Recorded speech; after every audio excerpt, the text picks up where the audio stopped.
Welcome to the Butterfly Effect. I'm Chris Horner. This is stage 21 of the Tour de France. It's the last and final day of the 25 Tour de France, and it's brought to you by Baker Tilly. Big shout out to Baker Tilly for sponsoring every episode of the Butterfly Effect for the 25 Tour de France. Now let's get into today's final stage because it's going to be epic. I told you guys this was a stage that could be chaos all day long once they got on the circuit, and if it rained, it was going to be absolute nuts out there for sure. When we look at the profile, let me show it to you at 130 plus kilometers. I'll call it about 80 miles in length. 3 passage over Montmartre. That's the famous climb that they used at the Olympic venue site last year where we saw Remco Evenepoel win the stage. Now you have to go back 2 seasons before we see the last time they had a sprint on the Champs. That day, it was Jordi Mayus from Bora Hansgrohe that won the stage, and he had to beat Jasper Philipsen in a 4-way bike throw to the line. But they haven't had a proper sprint finish here on the Champs since that time in 2023, because in 2024 it was an individual time trial in Nice.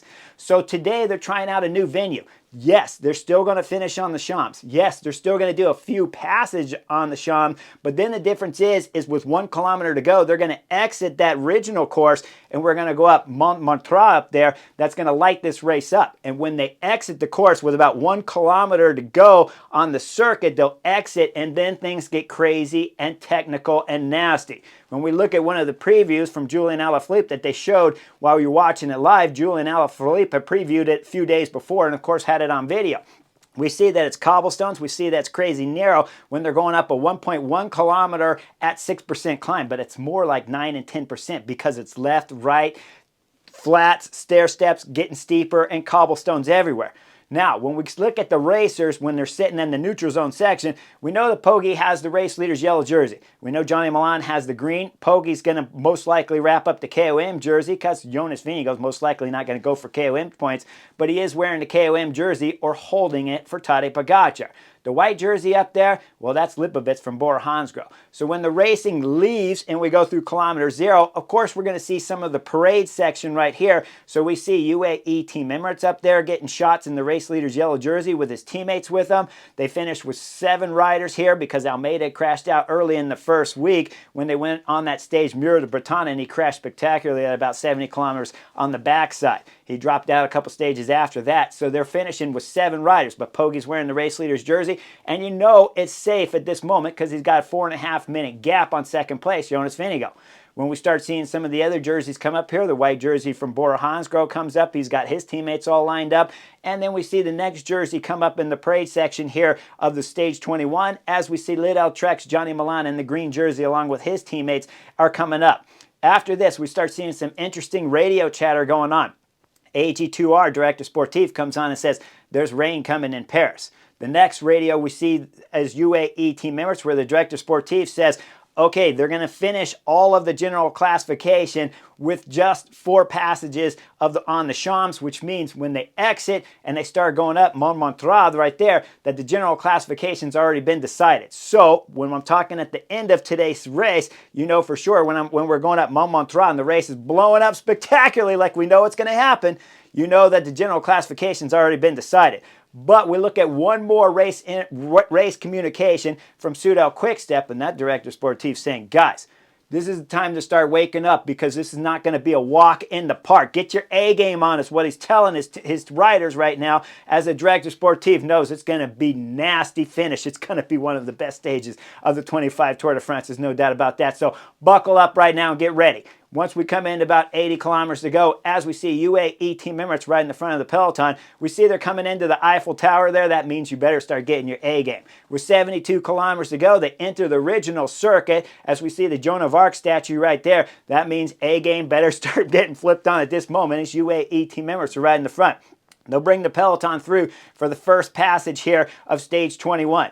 As they do, we start seeing the first attacks. It's Soudal Quickstep and X throwing in attacks, but these attacks get brought back pretty quickly. So let me fast forward you into 4 laps to go in today's stage. As we see Johnny Milan grabbing some intermediate sprint point competition, you know he's got this wrapped up. Right after that, we see the attack. It's Quinn Simmons and Lipovitz in the race leader's white jersey right now going up the road. These two riders are holding about 10 seconds for this next lap until we come into 3 laps to go. Now the action is going to heat up big time.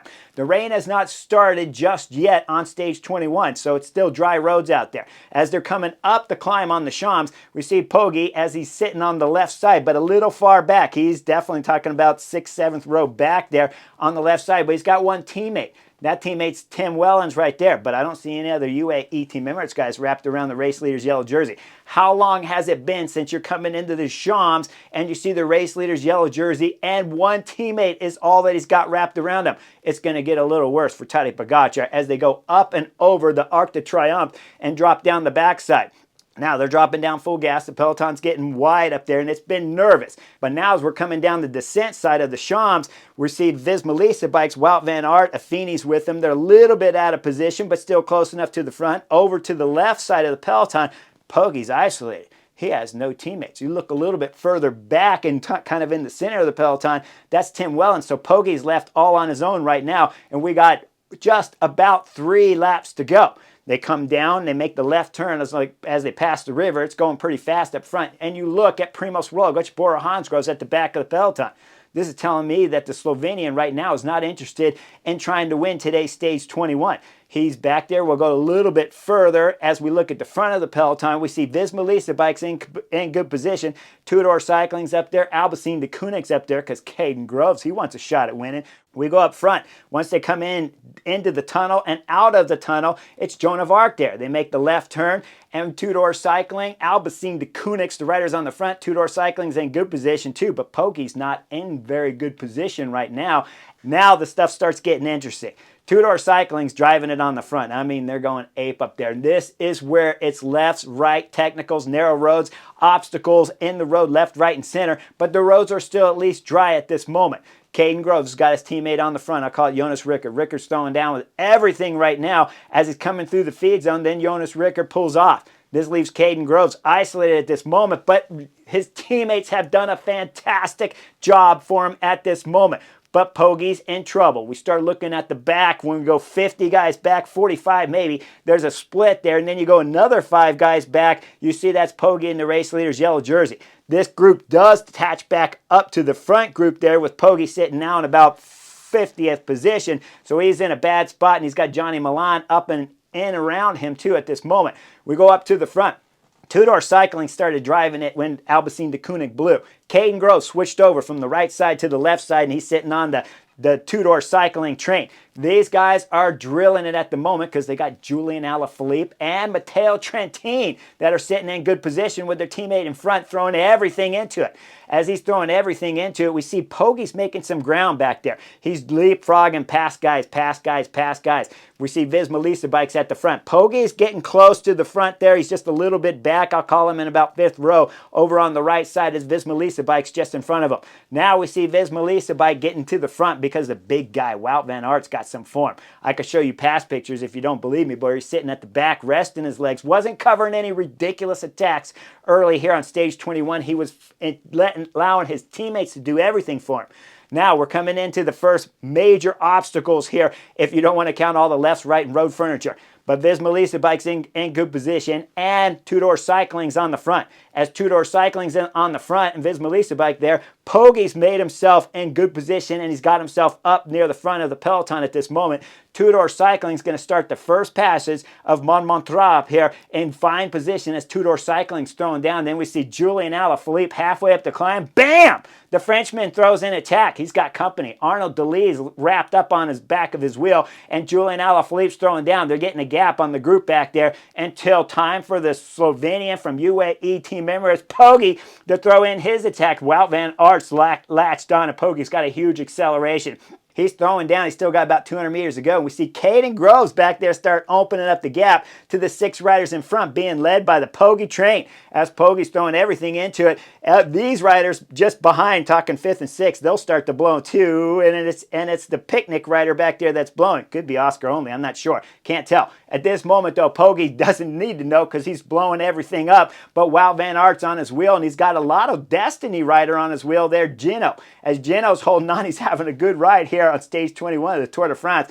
Poga's going over the top of the KOM with 40 kilometers to go, and Wout van Aert's locked onto his wheel. These two guys will pass by the church, then they start the descent, and this group will start to grow as riders start coming back on. Poga's still dropping down the descent. It's getting a little bit wet here on stage 21. Not full miserable yet, but you can tell the road's wet. And as Poga's on the front, you look at all the debris on each side from the leaves dropping down on the road. Poga's staying a little bit more to the center, even though it's a little wetter there. As Poga's dropping down, this group's going to turn into about 20 riders, and we see this Astana rider attacking going up the road. I'll call this rider Ballerini, but I'm not for sure at this moment because they're going to have 2-3 Astana riders in this front group.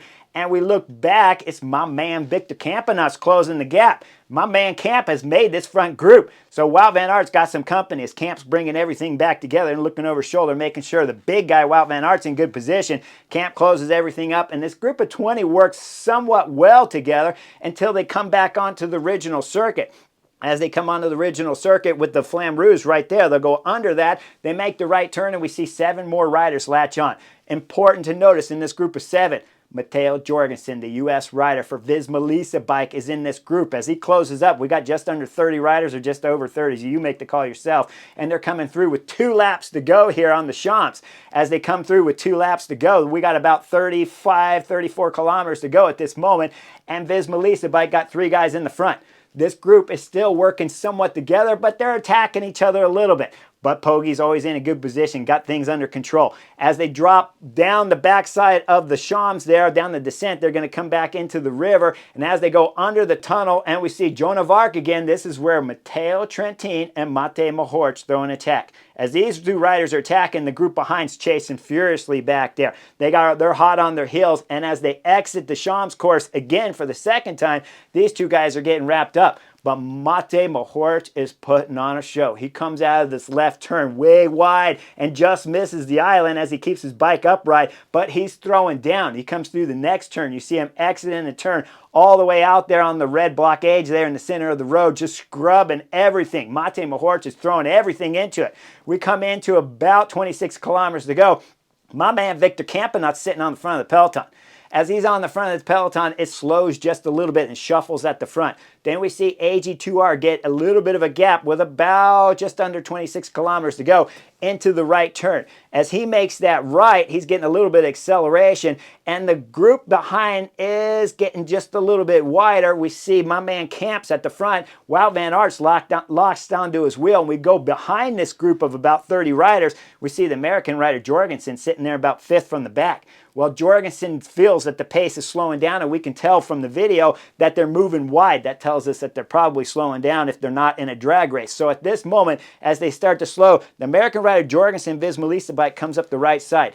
As he's coming up the right side, he makes a bit of a tactical mistake right here. Yes, he was needed at the front. For sure, he needs to come up front and take Wout van Aert and my man Victor Campenaerts to the front and keep them at the front. But he comes by so fast on the right side that Camp and Wout are a little bit trapped. As he's coming by on the right side, Victor Campenaerts is going to accelerate, but Jorgensen's going to catch the AG2R rider. He stays at the front. My man Victor Campenaerts does his own acceleration. When he does, he's come around the right side and he's come up there in front of Jorgensen, and now he starts pulling really fast. Now, as he's pulling at this moment, we're coming up the Moulin Rouge section right here, which tells us what? It tells us the climb is just about ready to start. And there's a left turn coming up. And you look at the back of the peloton, it's the big guy, Wout van Aert. He's in trouble at this moment because Victor Campenaerts is drilling at the front and Jorgensen is. The chemistry of how they got to the front is not wrong, but what they did after they got to the front, they're going a little bit too fast, and that's why you see Wout van Aert stretching his neck, looking over about 25 riders, if not 20 riders in front of him. He's in trouble if this climb starts proper, and my man Victor Campenaerts decides to blow it up. So with Camp on the front, they get ready to start Montmartre up here, and as they're on the front, both Victor Campenaerts and Jorgensen are wise enough to look back and know they don't got the big guy Wout van Aert on their wheel. So instead of just going into this climb at 100%, the mistake was they didn't bring Wout van Aert with them when they did this acceleration, and Wout got trapped back there in the peloton, so he didn't have any choice. But now they got to fix the mistake. Wisely so. Victor Campenaerts, my man, he backs off the throttle a little bit. Then we see Wout van Aert coming up the left side. He's moving up, but there's lefts, there's rights. They're on the steep section. It's cobblestones, it's nasty. The crowds are amazing here at stage 21 of the Tour de France. They're huge. And it's getting rainy and nasty and miserable. Camp has slowed the pace down. Wout has made inroads coming up. He's into about 5th position when about halfway up this climb. Bam! Pogge throws in attack. As Pogge throws in attack, Wout van Aert covers it right away. Wout van Aert stuck on the wheel. Jorgensen still in good position. The rest of the field back there starting to blow up from the pace of Tadej Pogačar. He'll go over the top of the climb with Wout van Aert, with Ballerini stuck on his wheel. Jorgensen's there, and Matteo Trentin is on the wheel. If I back the film up just a little bit, when Pogge was doing the big acceleration, you'll see it was Slovenian on Slovenian crime right here as Matej Mohoric was blowing back there, open up the gap to the 5 riders in front. Pogge goes over the top. He goes by the church. He drops down the technical crazy descent for a second time here on stage 21. And then look back there with about 22 kilometers to go. Mohoric finds his way back on. Remember, the Slovenian did win Milan-San Remo some years back there when he had his dropper post. So he's putting all of his descending skills to work here. We got 6 guys in the front group right now. Ballerini starts pulling through. Wout van Aert's pulling through. Victor Campenaerts pulling through. Jorgensen's pulling through. Matej Mohoric is pulling through. So they're getting a gap on everyone behind. It starts to grow and grow. When they come across the finish line here with 1 lap to go, we're talking about 16 kilometers and a 20-second gap back there to the second group. As they go up to the Arc de Triomphe, they'll do the loop around the roundabout there, and they come back by and they see the second group back there, as I'm sure they're smiling because, you know, Lotto Destiny, Arceus Samsic's back there. Caden Groves, who won yesterday's stage, he got dropped from the pace of Tadej Pogačar up there too. So they're passing these guys and they're holding the gap on them. They drop down the backside. They're flying down the descent here on the Champs. They go through the river. They go under the tunnel. They come back out from Joan of Arc. As they're coming out from Joan of Arc, they're going to come in and exit the course again with 1 kilometer to go. They exit what used to be the old course, but they got about 8.5 kilometers to go now. One more severe obstacle. Well, there's going to be a few other severe obstacles for Pogge, because first we see the attack from Jorgensen. It's brought back right away from Matej Mohoric as Jorgensen pulls for the next K on the front. I don't like this tactic. I don't like this tactic because Wout van Aert follow Pogge up the climb on the second passage. So if Wout van Aert can follow on the second passage, possibly he can follow him again because the big guys look sharp. So if you have a sprinter that can beat Pogge, I don't like this tactic. I like to keep my legs fresh as you possibly can and keep the pace slower. Bring the pace down so that the big guy, Wout van Aert, can save his legs for the final climb here on stage 21. Instead, what we saw was Jorgensen throwing in attack. Then once he pulled for a K on the front, you're like, K on the front? You pulled? Well, he drifts to the back. When he does, he drifts in right where Pogge is, but he slots in front of Tadej Pogačar. Then he does what I call the Saturn sit-up. It's what's happened way back in the day here domestically. Saturn used to do it all the time, and I was on the team one year too and did it myself. So I know and I'm familiar with it. Jorgensen opens up the gap. He backs the throttle off, opens up the gap, and Pogge has to close it. Then we go back up front as Pogge closed it. We start seeing some more games being played as we come into 9 kilometers to go now. We see the next attack from Jorgensen. As Jorgensen throws in the attack, if I back the film up just a hair, we'll see that Wout van Aert was on the race radio. We see him chatting on the race radio. Then we come through the next turns and we see that Jorgensen throws in attack. So this is a planned attack right now. We see right away from behind that the riders have to cover, but Pogge's got to struggle to start to close this gap. He closes it, and then we see one more attack from Jorgensen as Jorgensen throws in his next attack. That's a tactic on Pogge as they're trying to get rid of the #1 ranked rider in the world who just happens to be at this moment a 4-time Tour de France winner. Poga's back there struggling to close it, and he does. We come up as we go by Moulin Rouge again, and we make the first left turn just afterwards. That means we're getting into Montmartre right now to start proper, and it's the last passage. 1.1 kilometer obstacle right now for Poga as he's riding the front. He's got Ballerini on his wheel. Wout van Aert's there. The back of the group is Jorgensen at the back, and Mate Mohoric is sitting third position with Ballerini behind him, so flip that around just a hair. As Poga's drilling down the front, Wout van Aert's on his wheel. Next thing you know, we look back and we see Mate Mohoric is starting to blow. Ballerini will come around him, start to close the gap, and then we're about 2/3 of the way up when the big guy Wout van Aert throws an attack on Tadej Pogačar.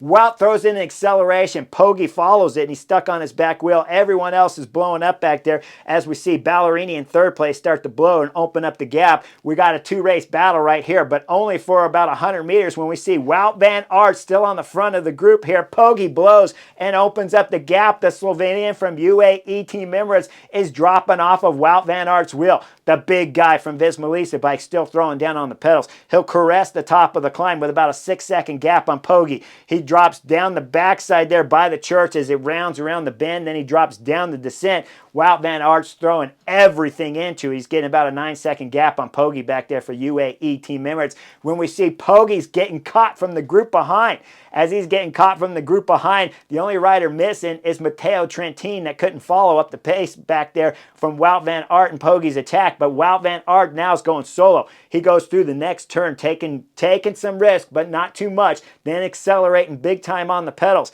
As he gets the gap out a little bit further to the 4 riders behind, we know Jorgensen's not going to work back there. Poga now with 2.2 kilometers to go starting to drift off the 3 riders in front of him. So you got to believe Wout van Aert's winning today's stage 21. As Wout van Aert drops down into 1 kilometer to go, he's back on the original course. Comes through the last right turn. As he's heading up the Champs, you see him give a smile there. Then he's going to sit up and start to celebrate with his little stand up off the saddle celebration there with both arms up and a big fist punch.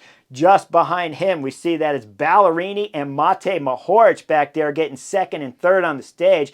Poga crosses the line with one finger up in the air because he knows he's a 4-time Tour de France winner and put on a spectacular display here on stage 21 of the Tour de France. We see Jorgensen just finishing there to round out the top 5 here of stage 21. It was a magnificent display from Poga, from Wout van Aert, Jorgensen, amazing. My man Victor Campenaerts, fantastic. Mate Mohoric, you are lighting things up on today's stage 21. It was fantastic display out there. Ballerini too, fine work. When it's all said and done, well, we know for sure Poga's a 4-time winner, and we know for sure he needs a little bit of vacation, but he's got to sit around just a little bit and wait for his teammates to come as this race blew up in pieces. Eventually, he'll sit down on the side, but he's got his woman with him right there as he's going to get some hugs and some smooches. So Poga's not doing all that bad for today's stage 21, 4th place. We look over there at Wout van Aert. Well, first thing he does is thank Jorgensen, their Visma Bike teammate, that did a fantastic job.